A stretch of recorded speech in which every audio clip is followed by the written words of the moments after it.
अब हर व्यक्ति ध्यान नहीं कर सकता। हम ही कितने लोगों से कहते हैं ध्यान करो ध्यान करो, कितने ही लोग ध्यान करते हैं, मुझे भी मालूम है, आपको भी मालूम है। कितने लोग जो दावा करते हैं हम अपने आपको बहुत मानते हैं और ये हुआ और वो हुआ, ऐसे हो गया वो ऐसे हो गया। मैं दावे से कहता हूँ 99.99% उनके घर में वो कभी ध्यान नहीं करते। कभी कभी मेरी कैद में आ जाते हैं तो गलत बात है, वो भी मजबूरी में। कोशिश यही रहती है इधर चाय पिया हमें, उधर पकौड़े खाए हमें, उधर घूमा हमें, इधर ये करा हमें, या झाड़ू लगा ले, ध्यान ना करना पड़े, उससे बच जाए किसी तरह। जबकि दिव्य ऊर्जा से जुड़ने का एकमात्र सही साधन ध्यान ही है, अन्य कोई है ही नहीं। आप सारे रास्ते पे चलने के बाद आओगे ही, ये तय। कितने घंटे घड़ियाल बजा लो पूरे जीवन, आना ही है लौट के। लेकिन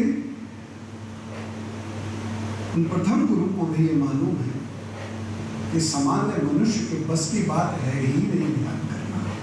उच्च कोटि का मनुष्य जो होगा, उच्च कोटि का, केवल वो ही अपने मन को शांत करके ध्यान कर सकता है। साधारण मनुष्य के बस की बात है ही नहीं ध्यान करना, है ही नहीं, असंभव है।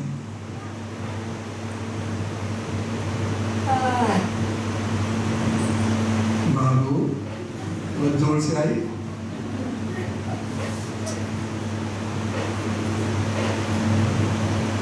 तो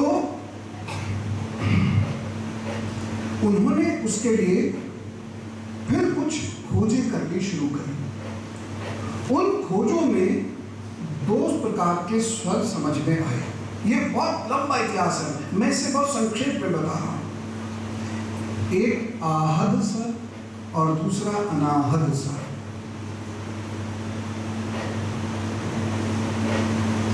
आहद स्वर यानी संगीत, ये जो स्वर है जो बाहर से ध्वनि देता है, और दूसरा अनाहद स्वर यानी वह संगीत जो अंदर से ध्वनि देता है, नाद उत्पन्न होता है। तो उन्होंने क्या कहा कि तुम भजन करो, भजन करते करते अनाहद उत्पन्न करो, इससे तुम्हें लाभ होगा। लेकिन अब यहां पर फिर 2 चीजें हैं, देखिए बुरा मानने वाली बातें नहीं है। 2 चीजें ये आई, श्रेष्ठ पुरुष जो है, मानसिक रूप से जो श्रेष्ठ है, वो आंख बंद करके अपने परमात्मा के दर्शन कर सकता है। देखिए परमात्मा शब्द अलग है, भगवान शब्द अलग है, दोनों को मिक्स मत करना। ब्रह्म की हम बात कर रहे हैं, ब्रह्म, परमात्मा, ईश्वर, हम भगवान की बात नहीं कर रहे इस वक्त। भगवान शब्द अलग है। मैंने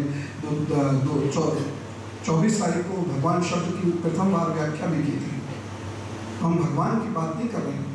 भगवान कोई भी हो सकता है, धरती पर आज भी कोई भगवान कहलाया जा सकता है। ऐसे अनेक लोग हैं जो जिनको हम भगवान कहते भी हैं, आज भी धरती पर। हम बात कर रहे हैं निर्गुण निराकार स्वरूप की, जो परम स्वरूप है, जो परम चैतन्यता है, जो परम आत्मा है। हम उस स्वरूप की बात कर रहे हैं। उससे जुड़ने के लिए भजन का सहारा लेकर। लेकिन अब दूसरी जो समस्या थी वो ये थी कि जो श्रेष्ठ मस्तिष्क है वो तो सीधा उससे भजन गाते गाते गाते गाते जुड़ जाएगा। लेकिन ज्यादातर मस्तिष्क तो ऐसे नहीं है, उन्हें तो कोई ऑब्जेक्ट चाहिए। नहीं तो वो पूछेंगे भजन किसका। तो ये जो भजन किसका, ये वाला जो विषय था, ये बहुत विशद होता चला गया, बहुत विशद होता चला गया। और हमारे देवी देवता जो उत्पन्न हुए हैं वो इसी ही लगातार सोच का, चिंतन का परिणाम थे। भजन किसका, भजन दुर्गा का। भजन किसका, भजन गणपति का। भजन किसका, शिव का। आदि आदि आदि आदि। और इसी प्रक्रिया में ऐसे अनेक देवी देवता भी आए जिनका शास्त्रीय उल्लेख नहीं है। जैसे पहाड़ पर्वत देवता, शास्त्रीय उल्लेख भले ही ना हो, लेकिन ये मानस हृदय में देवी देवता के रूप में उपस्थित हैं। और है तो है, वो उन्हें ही देवता मान रहे हैं तो माने। तो भजन किसका? जब ये विशुद्ध चर्चा प्रारंभ हुई तब ये सृष्टि को खंगाला गया, इस सृष्टि के बनाने वालों को खंगाला गया। ये तो इसमें बहुत सारी ऐसी कथाएं कहानियां भी आई जिनको तार्किक दृष्टि से आप बिल्कुल नकार देंगे, लेकिन हमें उससे मतलब नहीं। हमें इससे मतलब कि कुछ लोगों ने इन्हें अंगीकृत किया, अपने लला के मुख को देखते हुए, कन्हैया के मुख को देखते हुए, विष्णु जी के मुख को देखते हुए, मां लक्ष्मी के मुख को देखते हुए क्या हुआ? वह नेक बनना शुरू हुए। नेक नहीं भी बने तो दो चीजों की उत्पत्ति अवश्य हुई है। देखिए, जो देवता स्वरूप मनुष्य होगा, देवता एक विशेषण है, एडजेक्टिव। जो देवता स्वरूप मनुष्य होगा वो स्वयं से नेक होगा, और बाकी लोग जो नेक बनेंगे वो या भय से बनेंगे या लालच से बनेंगे। इसीलिए धर्म में कुछ लोगों ने डराया और कुछ लोगों ने लालच दिया, और यहीं से धर्म का एक विध्वंसक रूप सामने आना शुरू हुआ, जिसमें डर था या तो लालच था, लेकिन उसमें कहीं प्रेम नहीं था। और उसके बाद मनुष्य ने मनुष्य का इसी आधार पर शोषण किया। वो अभी भी होता है और उसमें हम जान के उलझते हैं, क्योंकि श्रेष्ठ मनुष्य तो ब्रह्म की उपासना में लगेगा, वह तो ध्यान करेगा, वह तो भजन करेगा, वह तो नेक बनने की कोशिश करेगा। लेकिन जो श्रेष्ठ मनुष्य नहीं है वह ये सब कुछ नहीं करेगा, वह भय से प्रसाद चढ़ाएगा या लालच से प्रसाद चढ़ाएगा, और यही लोग ठगों के कब्जे में आते हैं, और इन्हीं लोगों को कब्जाने के लिए धर्म में ठगी उत्पन्न हो जाती है।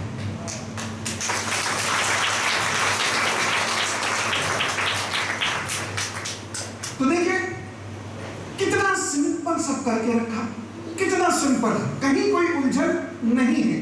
धर्म क्या है? दायित्व का पूर्ण करना, अपने अपने परिवार के सृष्टि के, यानी जो प्रभु ने दायित्व दिए हैं उनको पूर्ण करना, वह धर्म हो गया। कैसे? आत्मबल प्राप्त करना होगा, दिव्य शक्तियां प्राप्त करनी होंगी, दिव्य ऊर्जाएं प्राप्त करनी होंगी, और यह दिव्य ऊर्जाएं शक्तियां कैसे मिलेंगी? उपासना से। उपासना कैसी हो?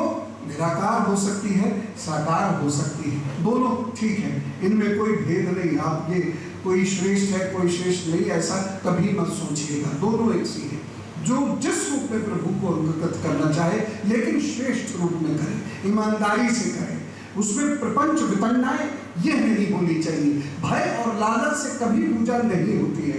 यदि आपके मन में पूजा करते समय भय है या लालच है तो वह पूजा खंडित हो गई। एक बार वो खंडित मूर्ति की पूजा कर लो, कुछ नहीं फर्क पड़ता, लेकिन खंडित विचारों से पूजा करोगे तो पूजा नहीं होगी।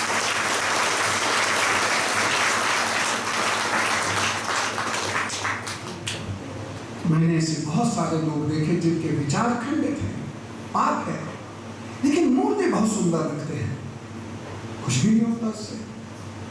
अगर आपकी मूर्ति का एक हाथ टूट गया तो टूट गया, दुआ लगा लेना, क्या फर्क पड़ता है? लक्ष्मी जी का थोड़ी टूटा, विष्णु जी का थोड़ी टूटा, दुआ लग जाएगा। तो एक्चुअली पूजा तो वो हो ही नहीं रही है, वो तो प्रपंच हो रहा है। ठीक क्या करना था? जैसे मेरा चेहरा गंदा है, साफ आईना कर रहा हूं और कह रहा हूं मेरी गंदगी नहीं जा रही, गंदगी नहीं जा रही, गंदगी वहां है कहां? गंदगी तो यहां, उसे मैं कभी धोने की कोशिश नहीं करता। इन सब चीजों के लिए कुछ नियम बन रहे हैं जिन्हें हम पूजा पद्धतियां कहते हैं, जिससे मनुष्य बंधा रहे। मनुष्य भी जानवर की तरह खुला भागता है। आप देखिए, जिस रेड लाइट पर मामू ना खड़े हो तो बड़े बड़े सभ्य मनुष्य दिख जाएंगे वहां पर क्या कर रहे हैं। सुबह बड़े बड़े सभ्य मनुष्य दीवारों पर दिख जाते हैं, इससे आगे मत बुलवाइएगा।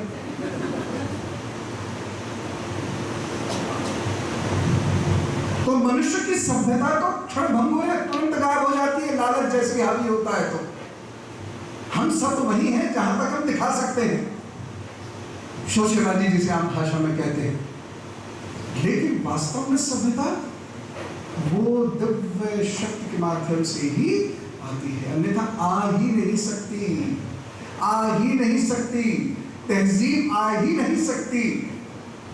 तो ये जो धर्म है, खासतौर से ये जो सनातन धर्म है, भारतवर्ष का जो धर्म है, ये दायित्व से जुड़ा हुआ है। दायित्व के निर्वहन के लिए आत्मबल चाहिए, प्रेरणा चाहिए, और ये हमें मिलती है उपासना से।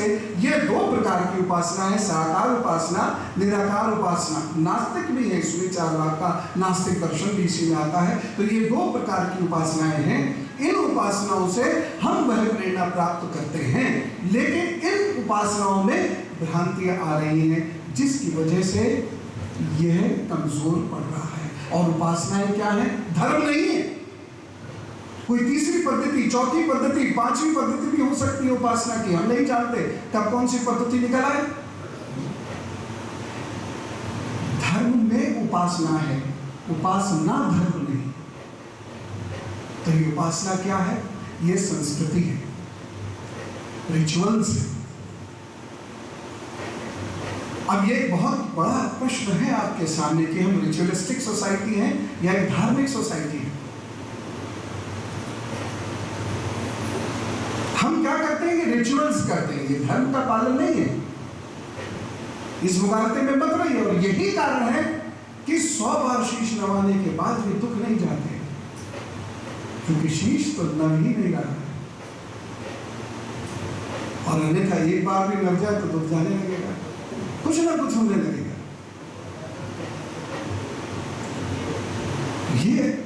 ये बहुत महत्वपूर्ण चीज है, और इस चीज को अंगीकृत करना आप सब लोगों के लिए बहुत कठिन है। क्यों? क्योंकि अभी अनलर्न करना है जो आप अभी तक सीख चुके हैं, यही पूजा है। इसको अनलर्न करना है कि ये पूजा है ही नहीं, ये तो धर्म का एक हिस्सा है। आप एक्स को मान लो, वाई को मान लो, जेड को मान लो, ए को मान लो, बी को मान लो, सी को मान लो। अगर इसमें एक रूपता होती और यही धर्म होता तो ये पूरी दुनिया में एक होता। यहां तो पूरी दुनिया छोड़िए, यहां कुछ और है, हमारे यहाँ 20 किलोमीटर बाद कुछ और होगा, 40 किलोमीटर बाद कुछ और होगा, 100 किलोमीटर बाद कुछ और होगा। ये एक रूप है ही नहीं, हो ही नहीं सकता, क्योंकि ये धर्म नहीं है। लेकिन नैतिक मूल्य वह एक रूप है, ब्रह्म एक रूप है। तो जब तक मनुष्य में वह निर्गुणता नहीं आएगी, उससे वो ब्रह्म कभी नहीं मिलेगा। 1 लाख पर पंच कर लो, कुछ नहीं होता। और इसीलिए हम देख रहे हैं समाज में विकृतियां बढ़ रही हैं, किताबें खूब आ रही हैं, इंटरनेट से भी बहुत कुछ सीखने समझने को कोई भी तैयार है, और वो तो आसानी से समझ सकता है। लेकिन हासिल कुछ ना हो रहा है, ना होगा। दुख कष्ट तो अभी और बढ़ते हैं, अभी तो आधे रास्ते भी नहीं आए हम लोग, अभी तो बहुत बढ़ेंगे और बढ़ेंगे। लेकिन यही मैं बता रहा हूँ, और बार बार इस बात को कह रहा हूँ 2010 से लगातार, कि जो लोग उस ब्रह्म के पथ पर हैं, जो रिचुअल्स को भी न भय न लालच बल्कि प्रेम से मानते हैं, दायित्व बोध से मानते हैं, उन लोगों को जीवन में सुख भी मिलेगा, शांति भी मिलेगी, स्वास्थ्य भी मिलेगा इसी ही धरती पर। और ये कोई ऐसा नहीं 10, 20, 50 साल बाद की बात कह रहा हूँ, 5 साल में देख लेना। इसलिए जितने भी लोग जो टेढ़े मेढ़े विचारों में उलझे हुए हैं, कृपा करके विचारों की गांठ को खोलें, सीधे सच्चे सरल बनते चले जाएं, और अपने दायित्वों के निर्वहन के प्रति और सजग और सतर्क हों, और अपनी उपासना के प्रति और गहरी पैठ बनाते चले जाएं। तब जाकर आप ब्रह्म पथ पर चलेंगे, अन्यथा कुछ नहीं होगा।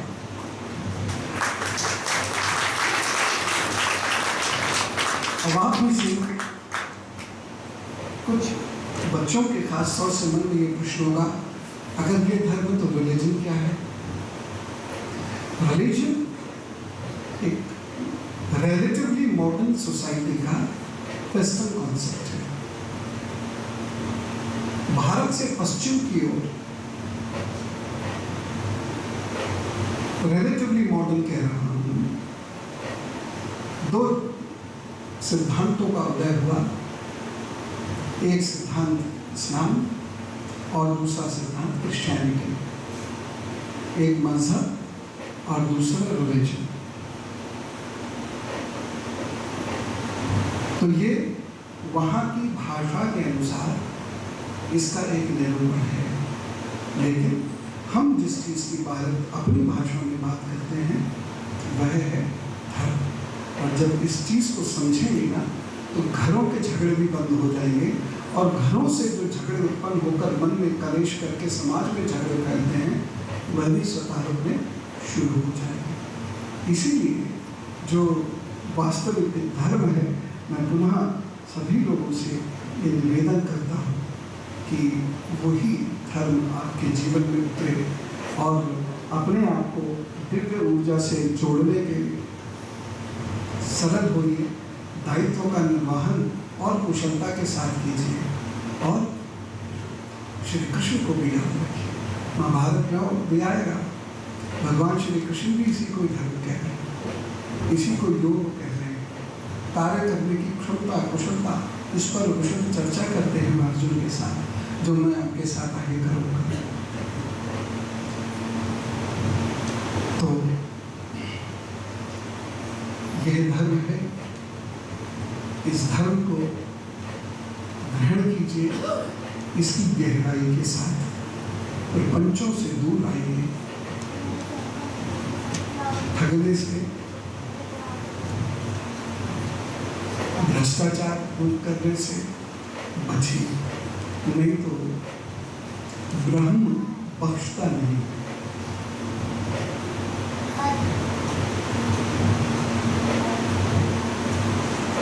आज प्रसंगवश हमने यही बात करनी थी। 3 सूत्र। पहली बात, धर्मो रक्षति रक्षते, जिसका मैंने अभी आपको अर्थ बताया। धर्मो रक्षति रक्षता, धर्मो रक्षति रक्षता। आप धर्म की रक्षा कीजिए, धर्म आपकी रक्षा करेगा।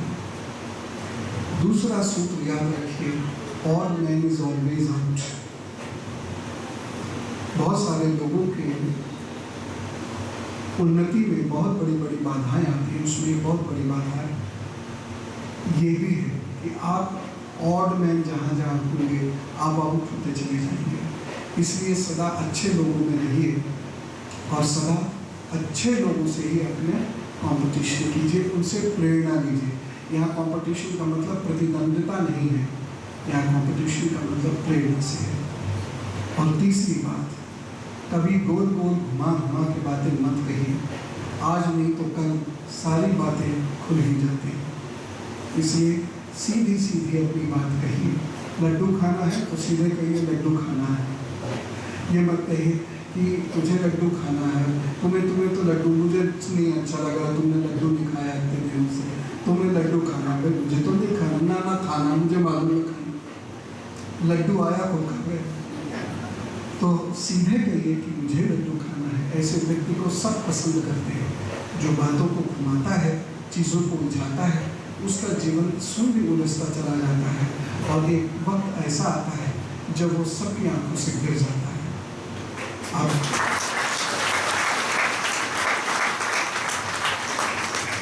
कितना भी सीधा व्यक्ति क्यों ना हो, आप उसे लंबे समय तक बेवकूफ नहीं बना के रख सकते।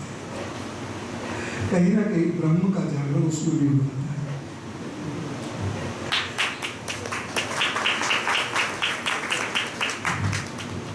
आइए थोड़ी देर बीच बंद करते हैं।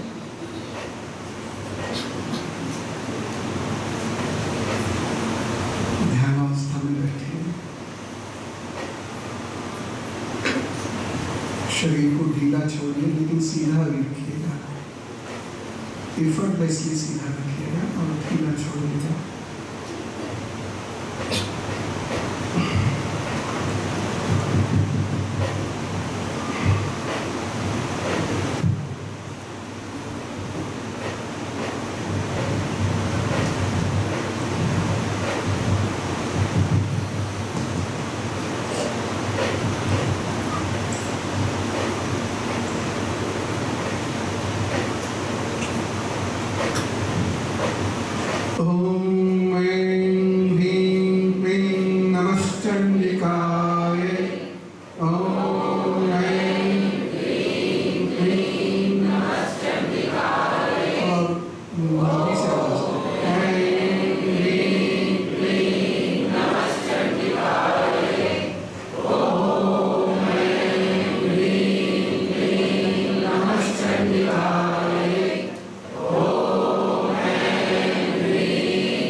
आप सबको सुख दे, स्वास्थ्य दे, समृद्धि दे,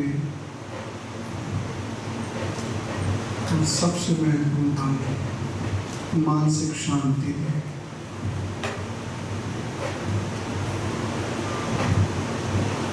वो आपकी और आपके परिवार की समस्याओं को समाप्त करे। ऐसी मेरी कामना है। आज बहुत सुंदर दिन भी है, एकादशी है। अपने हृदय में सारे भावों को जागृत करके जब आप ऊपर मंदिर में जाएं, सारे भावों को माता के चरणों में अर्पित करें। और यदि आपके मन में कोई विशेष दुख पीड़ा है, कह दें। आरती पूरी जरूर किया करें, ये नियम हमेशा याद रखें। यदि और कहीं कोई विशेष बात हो तो छोटे से कागज पे लिखकर माँ को चिट्ठी डाल दीजिएगा। पुनः आप सबके सुख की कामना करता हूँ।